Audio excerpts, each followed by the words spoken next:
ግን በሚያከናውናቸው ተግባራቶች ሁሉ በሽብር ሊስት ውስጥ የተቀመጠ ታየር 3 አሜሪካ እንደው አሁን ተነስታ ፋኖን አሸባሪ ብላለች ከሚል አንግል ነው። ነገር ግን ኬዙ የትግራዩ ጦርነት ኬዝ ነው። ያኔ የልጁ በማህበራዊ ድረገጹ ላይ የለጠፋቸው ነገሮች አሉ። እስካሁን ድረስ እንግዲህ ኢትዮጵያውያን በየጊዜው ይባረራሉ፣ ዲፖርት ይደረጋሉ። ከዚህ በኋላም በተለያየ መንገድ ኖቶሊ በሰነድ አልባነት ብቻ አይደለም፣ ህጋዊ ሰነድ አልባነት ብቻም ሳይሆን በተለያየ በወንጀል ነው። አሁን በወንጀል ነው የተባረረው። ስለዚህ አመታትን ወደ ኋላ የሚሄድ ኬዝ ነው። አሁን ያለው ፋኖ ደግሞ እንደውም ከነዛኞቹ ከነህዋት ጋር እተባበራለሁ አብሬ እሰራለሁ የሚል ፋኖ ሆኗል። በሶስተኛ ደረጃ ላይ እንግዲህ አሁን ፋኖ ያልተደራጀ ሽብርተኛ በሚል ነው ያልተደራጀ ወይም undesignated terrorist organization undesignated terrorist organization ማለት ያልተደራጀ በይፋ ያልተደራጀ ፋኖን በዚህ ሊስት ውስጥ ቢካተት ይሄን ያህል የሚያሰጋው ነገር አይደለም። ህዋትም እንደውም እነመለስ ዜናዊን ጠርተው ሁሉ ያነጋግሩ ነበር። እነ ሲአይኤ ራሳቸው ሰዎች ሳይቀሩ ምስክርነት ሰጥተዋል አይደል? ከዛ የወጡ ሰዎች ፋኖ የሚያደርሳቸውን የሰብአዊ ጥቃት አላግባብ ህዝቡ ላይ ጫና የሚያደርገውን ህዝቡን ሐራስ የሚያደርገውን ወደ ገበያ እንዳትወጡ ወደ እንትን እንዳትሄዱ እንዳትሰበሰቡ ይሄ ማለት ህዝቡን ማስጨነቅና የሽብር ድርጊት ነው። ገብቷል።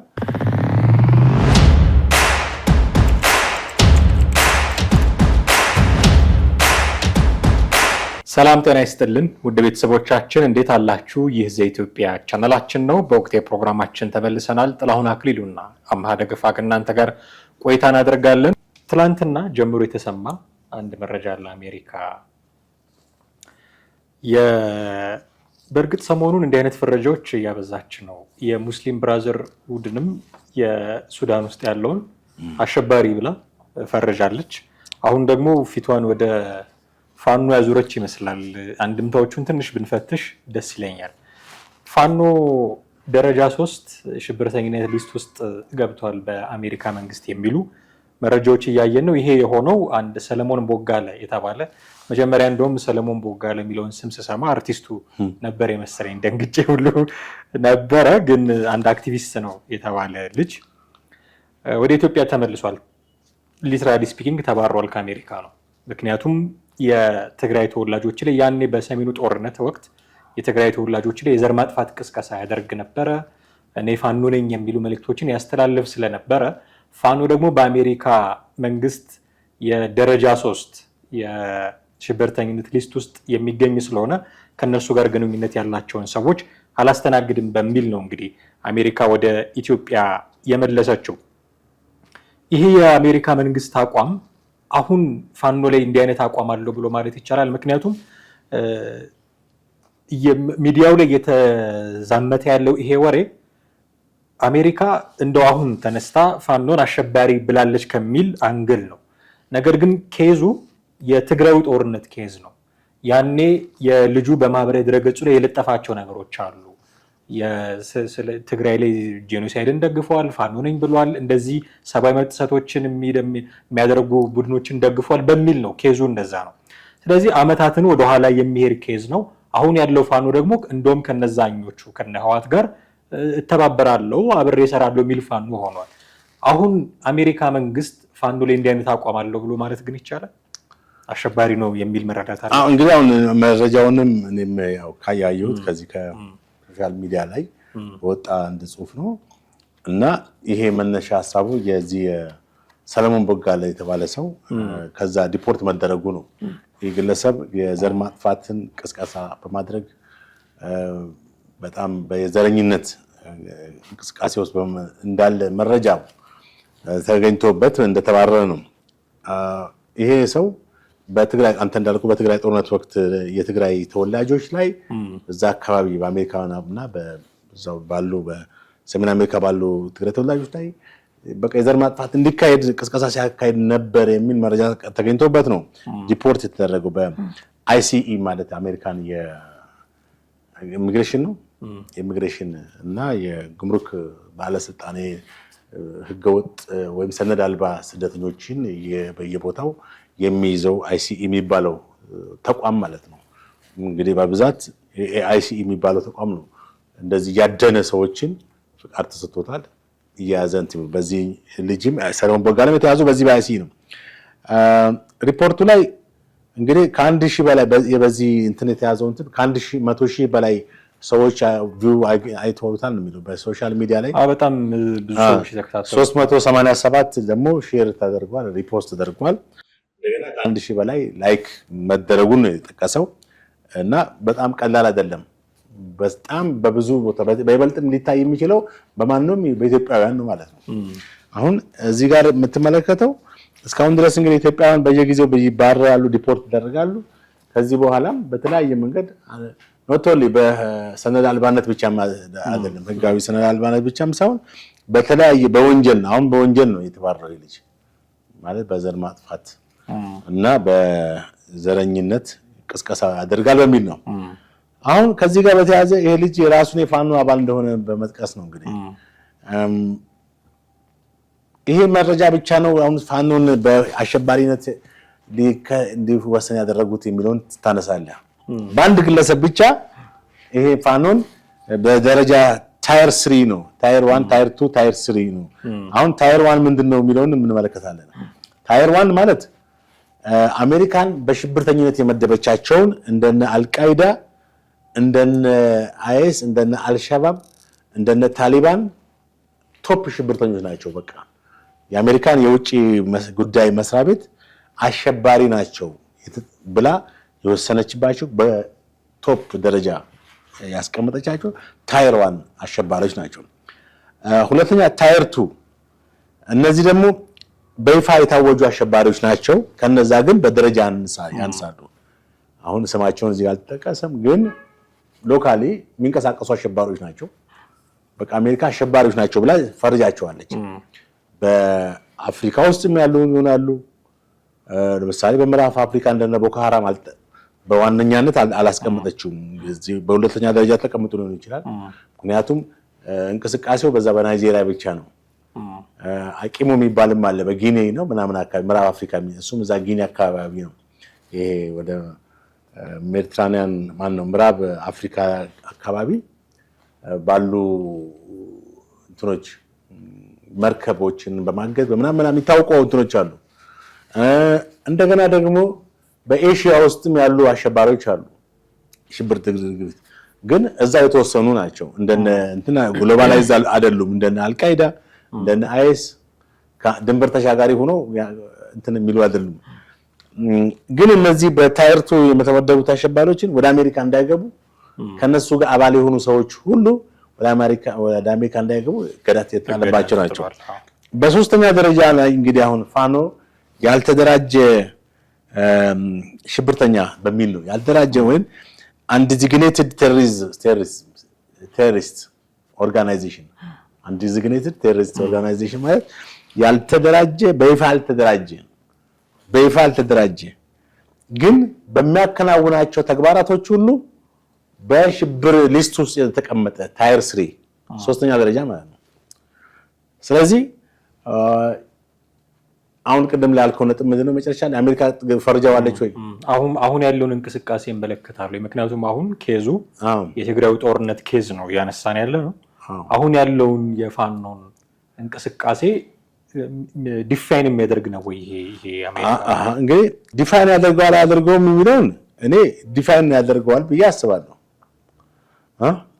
ለምን ካልከኝ አሁን ፋኖ ትጥቅ ትግል ከጀመረበት 2 ዓመት በላይ ሆኖታል ብለን አስብ፣ ወይም ከዛ ኦልሞስት 3ኛ ዓመት መጥቷል።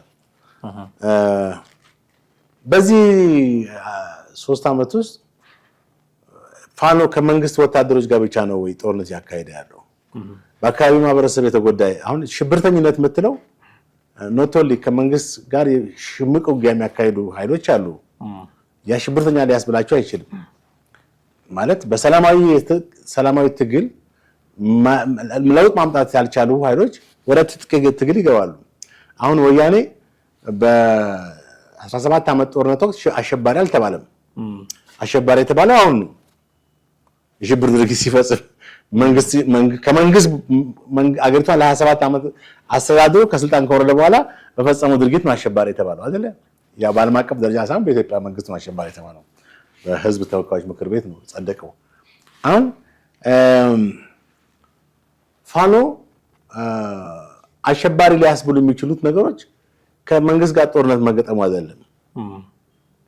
ያ ቅድም እንዳልኩት በሰላማዊ ትግል ለውጥ አላመጣም ብሎ በማሰቡ ወደ ትጥቅ ትግል መግባቱን ወይም የሽምር ተዋጊ ሊባል ይችላል፣ ተቋሚ ራሱን ያደራጀ የትጥቅ ትግል ውስጥ ያለ ኃይል ሊባል ይችላል። ነገር ግን በአማራ ክልል ባለፉት 3 ዓመታት ምን ተከስቷል የሚለውን ሪፖርት ማየት እኮ ነው። ምን ያክል ንጹሃን ሰው ተገድሏል?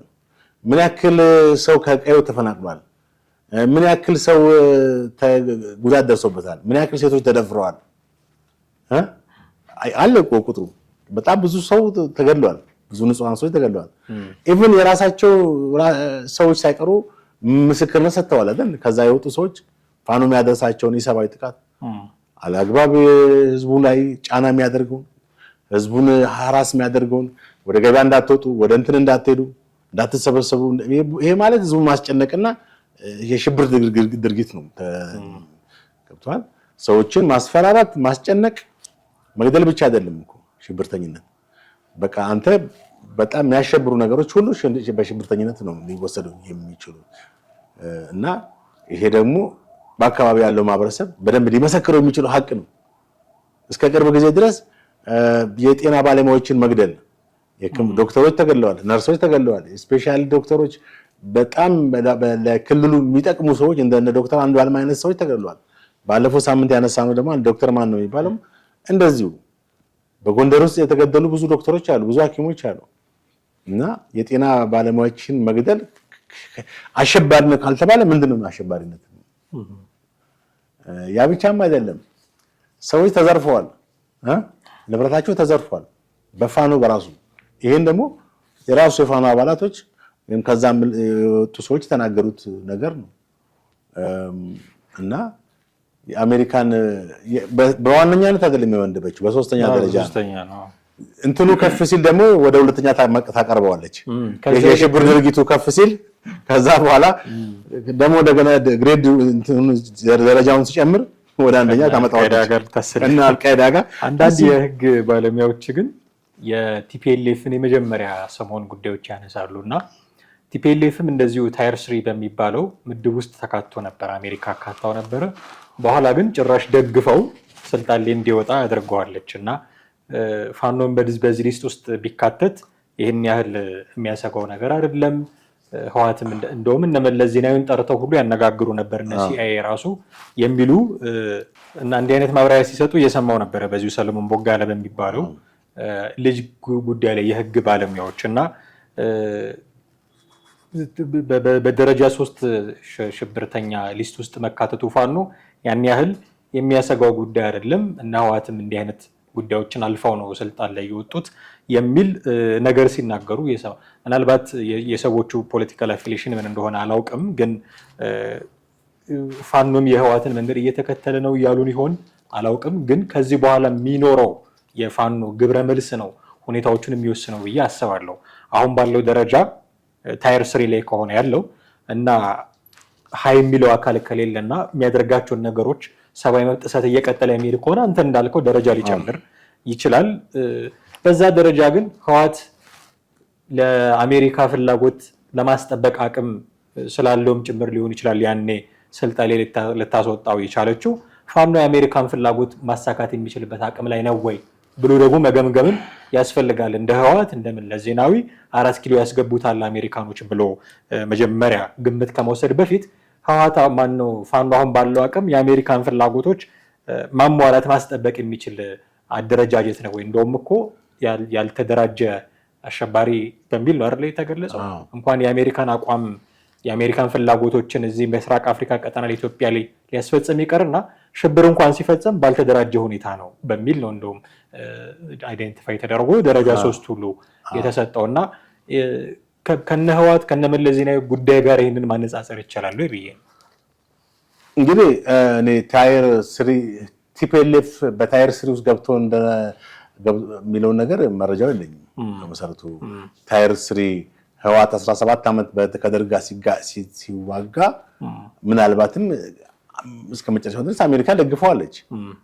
አዎ በመጀመሪያው ዓመታት አሸባሪ ብላው ሊሆን ይችላል እንጂ ከዛ በኋላ ወደ አዲስ አበባን ማለት ኢትዮጵያን እንዲቆጣጠሩ ያደረገችው አሜሪካ ነች አይደል እንዴ?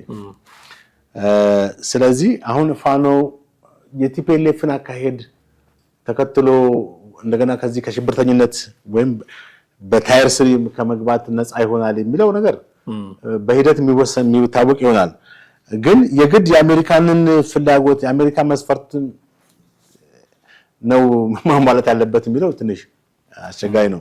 ምክንያቱም የአሜሪካን መስፈርት ሳይሆን ራሱ ፋኖ ራሱን ሰብአዊ መብት ጥሰቶችን ማቆም፣ ቅድም የጠቀስኳቸውን ይሄን በሲቪሊያን ላይ የሚያደርሳቸውን ጉዳቶች፣ ግድያዎች፣ ሴት አስገድዶ መድፈር፣ መዝረፍ፣ የእምነት ተቋማት ላይ የሚያካሂዳቸውን ተጽዕኖ ቤተክርስቲያንን መስጊድን እየተቆጣጠረ የራሱን ፕሮፓጋንዳ ማስተራጨት፣ ህዝቡ ወደ ገበያ አትሂዱ በሚል ማስፈራራት፣ በአጠቃላይ እነዚህ ትሬት የሆኑ የስጋት ምንጮች የሆኑ ነገሮችን ማቆም አለበት።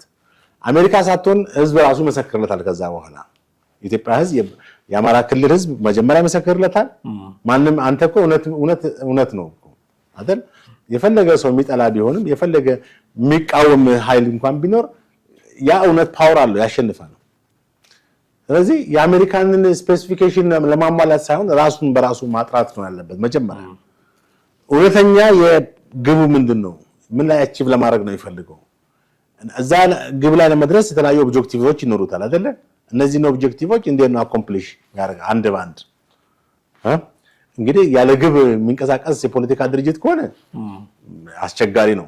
መዝረፍም አላማው ሊሆን ይችላል፣ መስረቅም፣ መግደልም፣ ጥቃት ማድረስም፣ ማንኛውም ነገር ኢንሂውማን የሆኑ ነገሮችን ሁሉ ያካሄደ ሊሄድ ይችላል። ይሄ ደግሞ የሽብር ድርጊቱን ከፍ በማድረግ ወደ ታየር ስሪና ወደ ታየር ቱና እንደገና አልፎም ወደዛ ሊያሳድግበት ነው የሚችለው እንጂ ሌላ አይደለም። እና የቲፒኤልኤፍን ጎዳና መከተል በመጀመሪያ ቲፒኤልኤፍ እኮ ለማንም አርአያ የሚሆን ድርጅት አይደለም ሲጀመር። እንደ አጋጣሚ ሆኖ ኢትዮጵያን 27 ዓመት የመግዛት ታሪካዊ አጋጣሚ አገኘ እንጂ ቲፒኤልኤፍ እኮ ለማንም ሞዴል የሚሆን ፓርቲ አይደለም አሁንም ድሮም። ስለዚህ የቲፒኤልኤፍ አካሄድ የዘረኝነት ነው፣ የጥፋት ነው፣ ሰውን የመጉዳት ነው፣ ሌላውን በጥላቻ በማየት ዘረኝነትን ማስፋፋት ነው፣ መከፋፈል ነው። አሁን ኢትዮጵያ በዚህ አይነት ሁኔታ የመጣችው እኮ የሱ ውጤት እኮ ነው። ጦርነትን ዋነኛ የነጻነት ማረጋገጫ አድርጎ የሚጠቀም ድርጅት ነው አሁን ድረስ።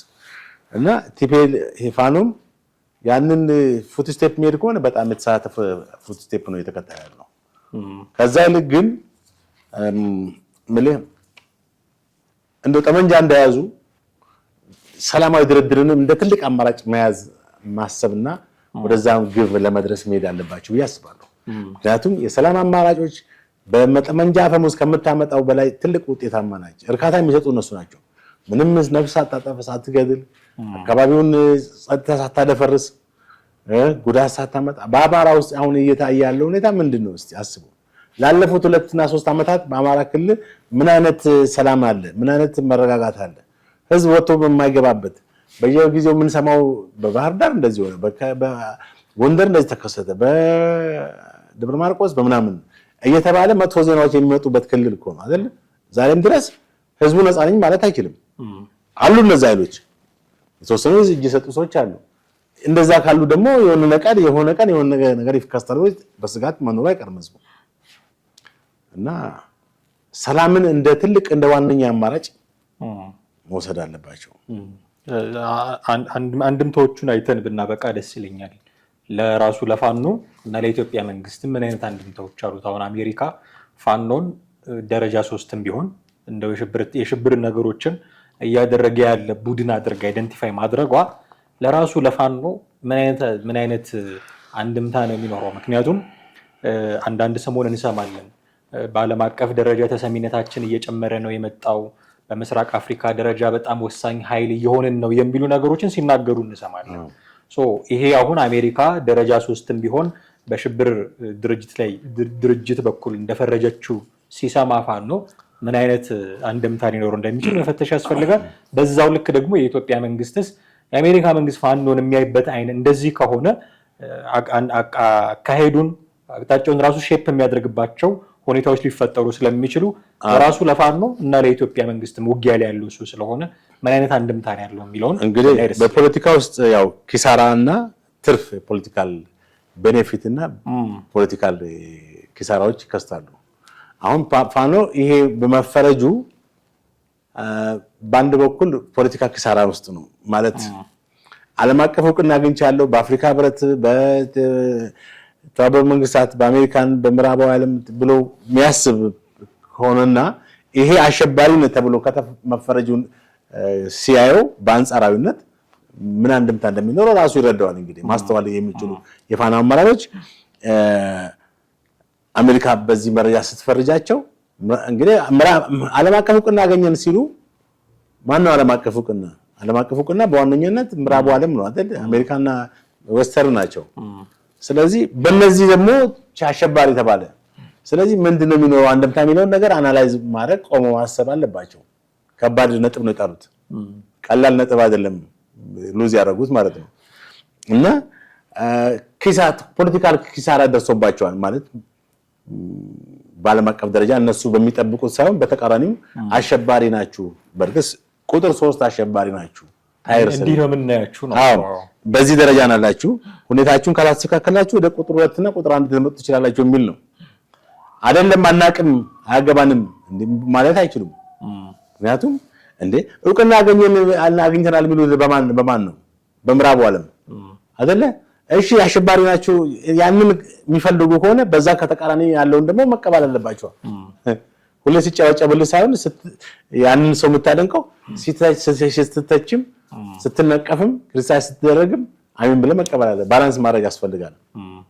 ይሄ አንድ ነገር ነው እና ትልቅ የፖለቲካ ኪሳራ ላይ እንደመጣባቸው ማሰብ አለባቸው። በሁለተኛ ደረጃ ደግሞ የኢትዮጵያ መንግስት ላይ የሚኖረው አንድምታ ምንድነው? እንግዲህ የኢትዮጵያ መንግስት ይፈነጥዛል ብዬ አላስብም። መንግስት ነው። እንደ መንግስት አሾ ይላል።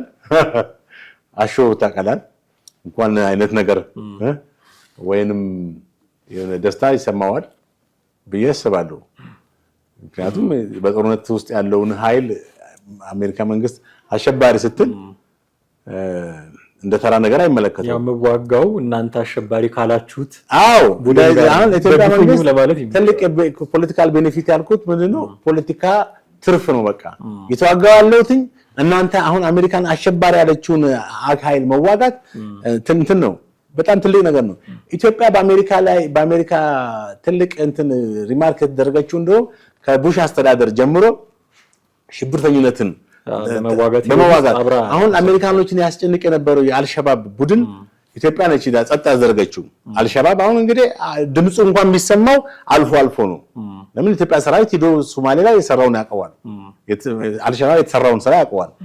እና ይሄ የኢትዮጵያ ሰራዊት በምስራቅ አፍሪካ ቅድም እንዳልኩት ሀያል ነው በዓለም አቀፍ ደረጃ እንኳን ነጥብ እንትን ባይኖርንም እና አሜሪካ አሸባሪ ብላ ያለችውን ቡድን አንተ መምታትና መጥቃት በአሜሪካ ዘንድ ያስጨበጭባል። ገብቷል። አሁን ኢትዮጵያ ምንድነው ለኢትዮጵያ መንግስት ትልቅ እንትን አግኝቷል ማለት ነው። ጌን አድርጓል። ከፋኖ ጋር ነው የሚዋጋው። ፋኖ አሸባሪ ተብሎለታል። ስለዚህ በአሜሪካ ዘንድ ሌሎች ድጋፍ በርታም የሚል ነገር ብቻ አይደለም፣ ወታደራዊ ድጋፍም ሌሎች ድጋፎችም ይካሄዳሉ። በእርግጥ እስካሁንም አሉ ኦፊሻላዊ የሆኑ ኦፊሻላዊ ያልሆኑም አሉ። ግን የበለጠ ደግሞ የአሜሪካን አፕሩቭመንት አግኝቷል ማለት ነው። ይሄ ቀላል አይደለም። የምስራቅ አፍሪካ ሀገሮች ታሪካቸው የሚያስረያየው ሁልጊዜ ብቻቸውን አይደለም። ከወያኔ ጀምሮ ብትመለከት ከደርግ ጊዜ ጀምሮ ብትመለከት ደርግ የሶቪየት ህብረት ድጋፍ ነበረው። በወያኔ ጊዜ ደግሞ ኢህአዴግ የዩኤስ አሜሪካና የምዕራቡ ዓለም ድጋፍ ነበረው። ይሄ መንግስትም ያው ከቻይናም ከሌሎችም አገሮች ጋር ከሩሲያም ጋር ግንኙነት ቢኖረውም በዋነኝነት የአሜሪካንና የምዕራቡን ዓለም ወዳጅነት አላቋረጠም። ባላንስ አድርጎ ነው እየሄደ ያለው። ስለዚህ በዚህ መንገድ በፋኖ መፈረጁ ለዚህ ትልቅ ፖለቲካል ቤኔፊት ነው። እንግዲህ በቅርብ ቀናት ውስጥ የፋኖ አመራሮችም ምላሽ ይሰጣሉ ብለን እንጠብቃለን። ምላሻቸው ምንድን ነው የሚለውን ማብራሪያ ደግሞ በሌሎች ፕሮግራሞቻችን ወደ ተመልካቾቻችን የምናደርስ ነው የሚሆነው። እጅግ አድርጌ አመሰግናለሁ ጥሌ። ውድ ቤተሰቦቻችን እናንተም ከኛ ጋር ነበራችሁ ቆይታ እጅግ አድርገን ነው የምናመሰግናችሁ። የዛሬው ፕሮግራማችንን እዚህ ላይ እናበቃለን። ጥላሁን አክሊሉና አማሃ ደገፋ ነበርን። ሀሳብ አስተያየቶቻችሁን በተለመደው መንገድ ልታደርሱን ትችላላችሁ። የዛሬውን አበቃን። ጤና ይስጥልን።